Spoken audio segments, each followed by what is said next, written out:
welcome back. It's has been a while, certainly. It's been almost 2 years, I think, since the last video, and yeah, seems like it's a pattern at this point. And as I said, it's been last video was uploaded in like what, September or something, 2018. Sure, it's been a while, and a lot of stuff happened. And at the same time, a lot of stuff didn't happen, and really, the channel is at this point just not something I can focus on full time anymore, and I don't know how long I can even go on with this, quite frankly. But regardless, right now we got a video, and also there's going to be another video soon, so look out for that. So today we have a Mac Mini. This is a Mac Mini 2009, and what we're gonna do some stuff with it. Notably, we're gonna put new memory in and the SSD. Now, to give some background, I just, like a couple months ago, I just started binge buying a bunch of old Macs just because I had the nostalgia for it, I guess. And so I bought this one, the 2009 Mac Mini. But it didn't have the power adapter, and in case you forgot, this one doesn't have the built-in power supply. So what happened is I figured, well, since I'm gonna spend another $40 on the power supply, might as well just spend 60 on a Mac Mini, another Mac Mini with the power supply. This is the 2007 model, and we're gonna take a look at these two shortly. I don't think I'm gonna make anything dedicated with this one, just because it's already maxed out. The RAM is maxed out, and it doesn't have that much purpose. But this one, it doesn't have the RAM maxed out, and since it can handle El Capitan, possibly even newer versions with hacks, then I figured might as well also put an SSD in. Let's just make this the best computer we can be. Now, this is the 2009 model.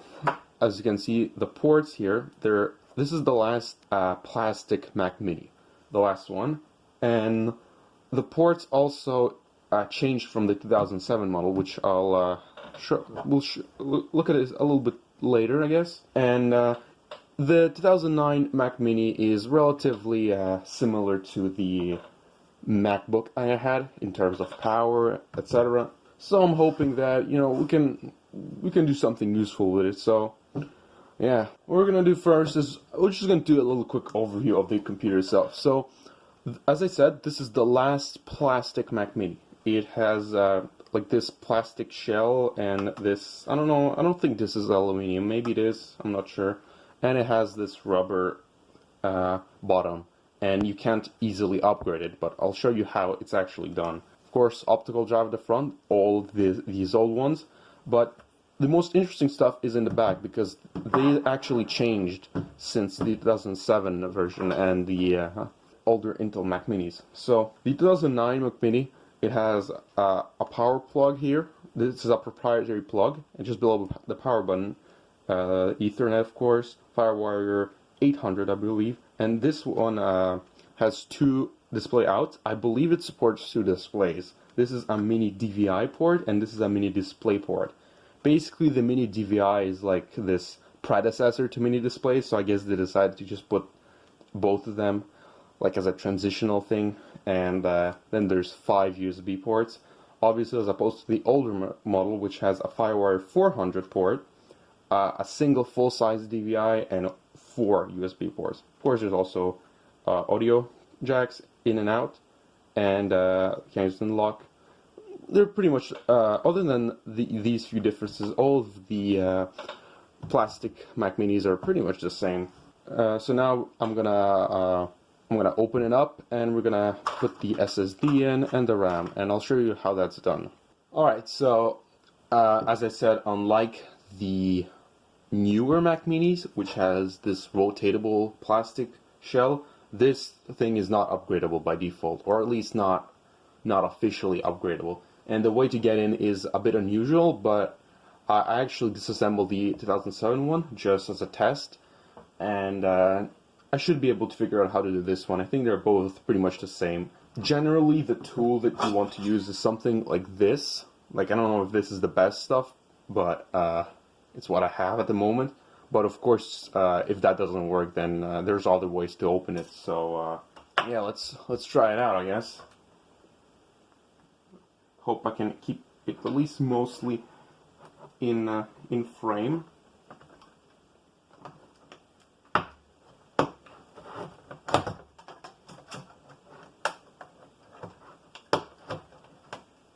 There we go.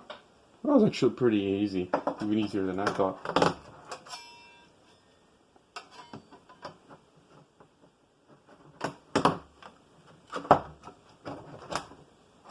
There we go.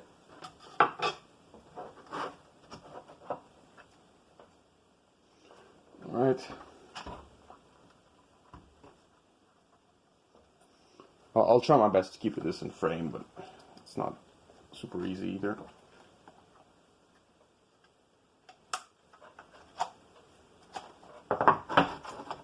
There we go. And there, that's the internals. This we can put to the side. And this is actually slightly different than the 2007 one, so I'll probably have to look up some of this stuff just to be extra safe. So that, yeah, that's what we're gonna do. Give me one moment. Okay, so we have to remove all 3 antennas. This one is spring-loaded, so we basically just do this and take it off this way. And we can't disconnect it until later, if I remember correctly. And here we have to remove this little bit of tape here. And I believe we should be able to remove these things, but right. So it turns out you just have to pull them. Put them a little.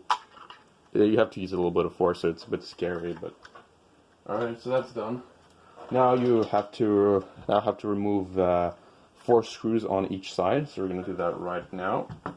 The first one is right here.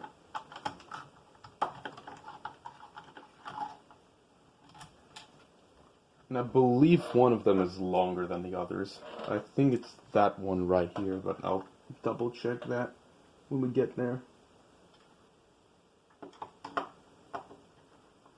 The other one is hidden right here.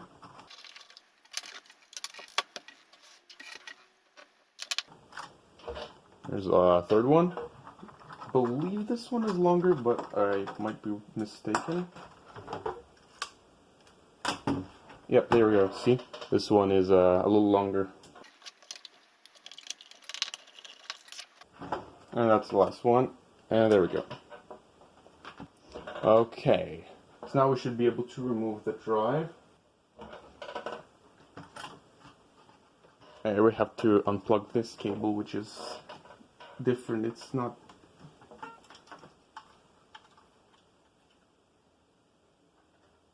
There we go. Okay, the airport cable detached, that's no big deal. Alright, so here we have the RAM, it's right here. That is easy to replace, so we'll just do that.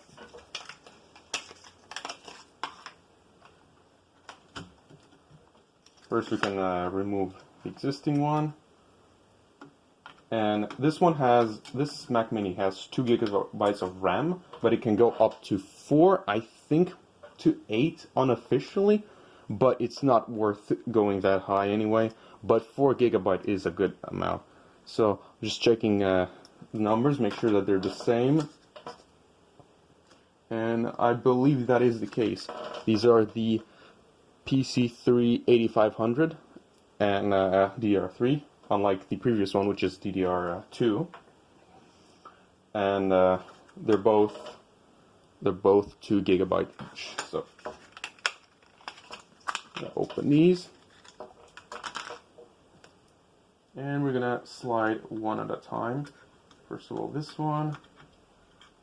I'm not too sure what's the best way to do it. Maybe like that. Okay. Good. And here is the second one. Yeah, there we go. There we go. Now the RAM is upgraded. Next is the SSD. So this should be easy to install, but I'll just verify, make sure nothing is wrong. And we can put the old RAM in here. Alright, so we're gonna start by unscrewing the hard drive. Hopefully I can do that on my own and not break anything. There's a cable right there, or there's like a temperature sensor or something. Okay. I think we can peel off this thing. Even if we don't have to, it's no big deal if we do. So there's, by the looks of it, there's 2 screws on the sides of the drive and 2 screws on the bottom of the drive. So quite an interesting setup. So let's unscrew that.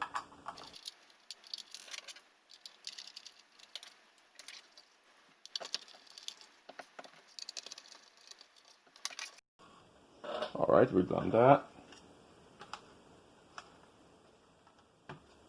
Now, I'm not sure how to get it out. It's possible that I have to remove the optical drive. I'll check it out. Right, so by the looks of it, we're going to have to remove the optical drive. So, yeah, there's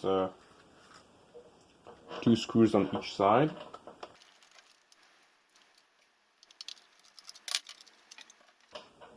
Then there's 2 screws here. Thankfully, it seems like the screws are all the same, so that's good news. Okay, it looks like I might have to use the thinner screwdriver for this one. Alright, that's good. Next is the board removal, so we'll figure that out somehow. Right, so I removed the ribbon cable here, and now we're going to remove the 2 other screws here.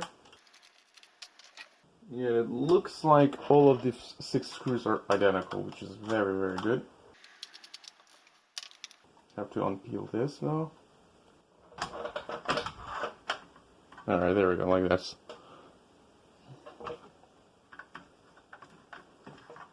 And now I think we should have access to the drive. The only thing now is there's a temperature sensor, which we have to be careful with, because apparently it's pretty fragile.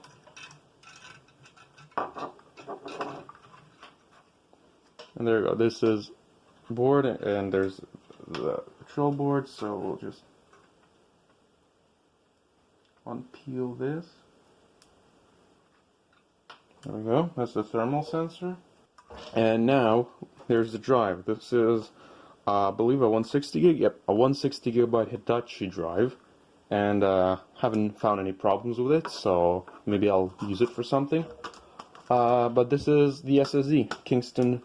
Pretty. This is one of the cheapest SSDs you can buy. It's not like the one SSD that I would get from like a good build or something, but it is useful for older computers or cheap computers you don't really care that much about. So there you go. It's actually, I believe, thinner than a regular hard drive. So yeah. Let's start by putting the thermal sensor. It shouldn't be too hard to figure out where it goes. I think around here is fine. Now I have to put this back in place. Right, so I have to do this off camera just because it's pretty precise and I don't want to damage anything. And I think I put the thermal sensor the wrong way, but now it's okay. And I'll screw the hard drive in now just so that I don't have to worry about this later, because it's just going to keep moving around. Yeah, sorry, I know this is completely off camera, but it's the best I can do.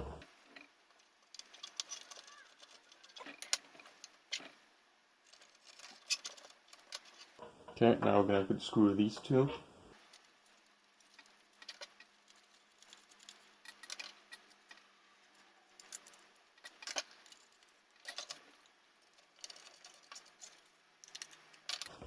I think we should be good now. Yeah, one last thing. I just realized there was tape on the hard drive, and that holds the thermal sensor cable in place. So we'll just put that in here.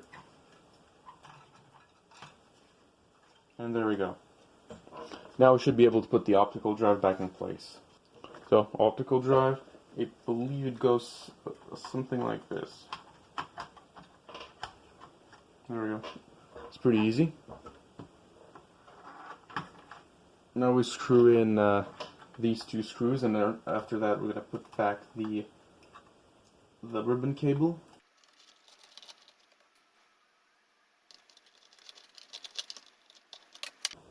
Alright, that's good. The ribbon cable goes something like this, if I'm not mistaken. There we go. Good. Now, just the last 4 screws for the optical drive. I never actually tested the optical drive, so hopefully it worked. Like, at least, hopefully it worked in the first place.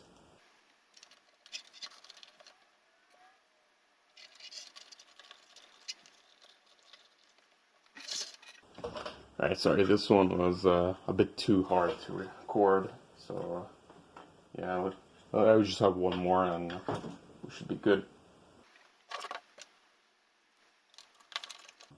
Alright, I think this whole assembly is complete now, so hopefully I didn't miss anything. Hopefully I didn't break anything either. And now I guess we can put everything back in place. Before we start putting things back, we have to not forget that the antenna is disconnected, so we have to carefully put it back in place. The same thing actually happened in the 2007 Mac Mini.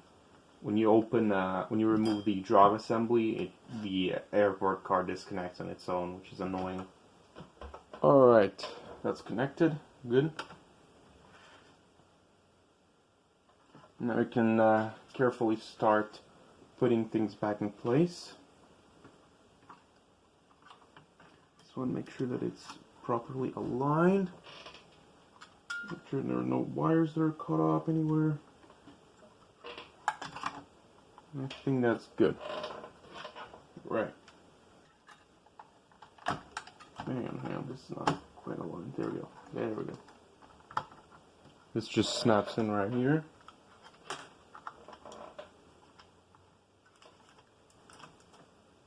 Here, there's this cable. It's a bit annoying. Alright, those 2 antennas are plugged in. Drive connector is in. That's good. I have just to figure out how this goes in, because I don't know why it's not working. I guess I have to press. That makes sense. I have to press the release in order to get it in. So, okay. And now we just have to screw this all in, and it should be good. Let's hope the screws don't get caught inside, because that would be pretty bad.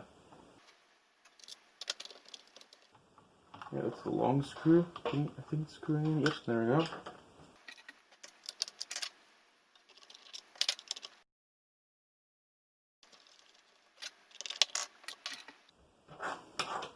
Yeah, it looks like the antennas are just a hurdle, so better remove them. Careful. Alright, so it looks like everything's done at this point. Unfortunately some stuff happened, but it looks like I lost one of the screws. Hopefully nothing broke, and hopefully the screw didn't get stuck in the fan or something like that, but other than that it seems like everything should be working fine. At least I hope, and I'm gonna close this and hope that everything works. Right, so this should be pretty simple, I think. Whoa, what the hell was that?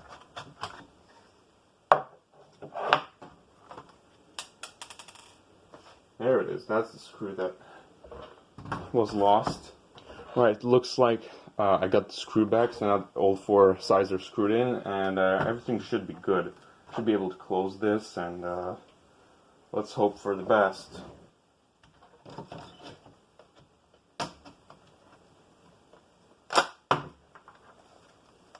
Alright, so this is closed. Now we're gonna have to use the putty knife again if we want to get in, so let's hope that nothing broke, everything works flawlessly. And yeah, let's try it out. Alright, so here it is, the Mac Mini, everything's plugged in. I'm now gonna put this USB stick, which has the installer for Capitan. So we're just gonna plug that in real quick. And let's hope first it powers on. Well, let's hope that it does that. Makes the boot up noise, which means that it pulses, and which means that at least the RAM is working. And now we're gonna boot El Capitan, which is gonna take a little while. And well, that's weird. I don't know what that is. Okay, well, I don't know what the hell was that, but let's hope that doesn't mean bad news. Alright, booting into the installer, so we'll just go next, and we'll check as much stuff as I can check, which, of course, first of all, disk utility, make sure that A, the SSD is recognized, and B, that the optical drive is. So there you go, there's the Kingston. It's uninitialized, of course. I don't think there's any way for me to verify whether the disk works. Maybe if I put a disk in, we'll find out. We'll just put some random disk I found, so let's hope that it works. I never actually tested the optical drive before, so it's possible that it doesn't work, and that doesn't mean that we fucked it up. Alright, there we go. It's recognized here, as you can see. Alright, so 120 gigs, we can erase it right away. As usual. Untitled SSD. No, SSH. SSD. There we go.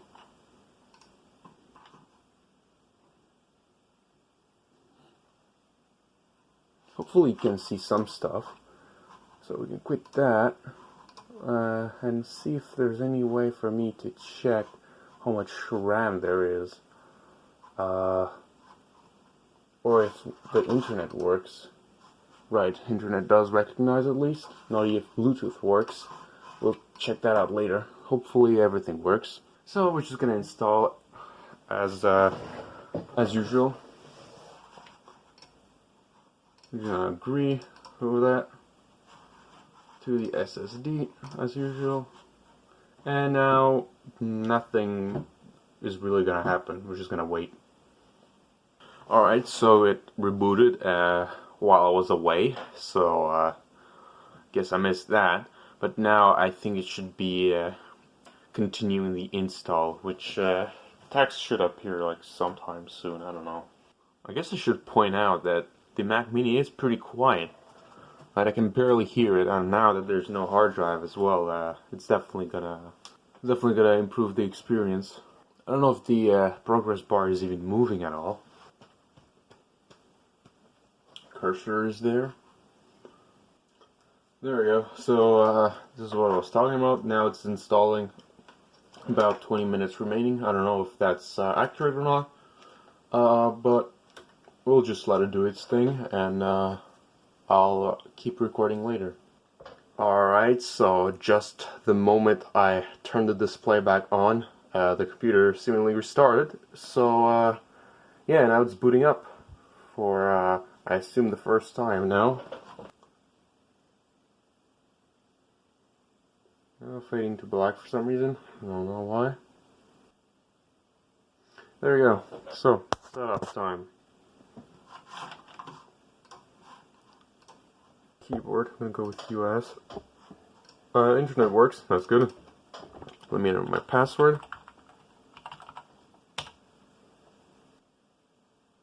Alright, so we don't need that. Location services. We're gonna sign in, because why not? I just need my password, so give me one moment. Alright, we're in. That took a while, because I used password manager, and I had to use my phone for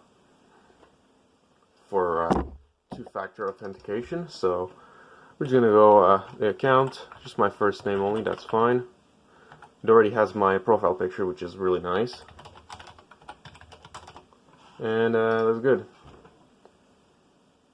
Everything here we're gonna do as usual. That's me getting probably a confirmation email that somebody just logged in.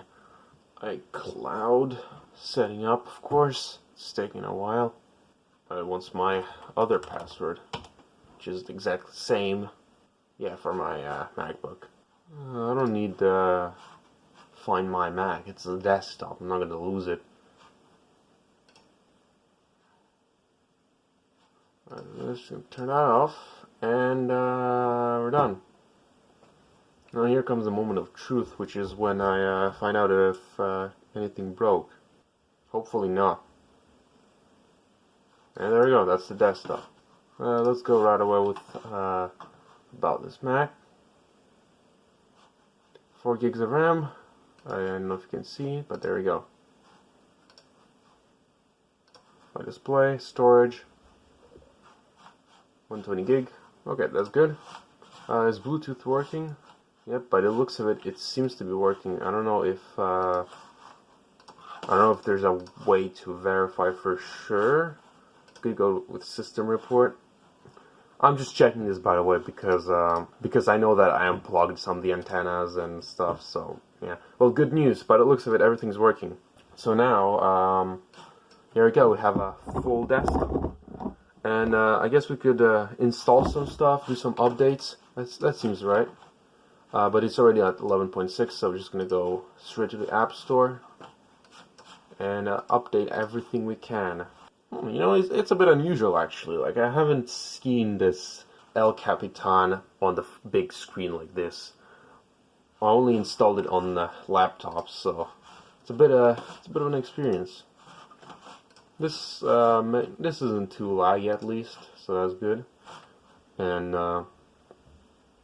yeah, but it looks like everything's working. All right, there we go. There's some updates. Just gonna update all. Download and restart. That's 1 gig. So it shouldn't take too long. In the meantime, we could just check some settings and stuff. Nothing too impressive. Dark menu, dark mode. There we go. That's what I want to see. The only thing I want to change is the background. I like this one, but that's the same on my as on my MacBook. So this one, it's too bright. That's from Mavericks. I guess we'll just use this one. Alright, so I think what I'll do is I'll wait for the updates to complete. I'll play around with the system a little bit, and if there's anything interesting that I want to show, I'll just record it later. So, yeah. Alright, so I wasted a lot of time trying to get the updates to work, but now everything is pretty much done, and I guess that's it for this video.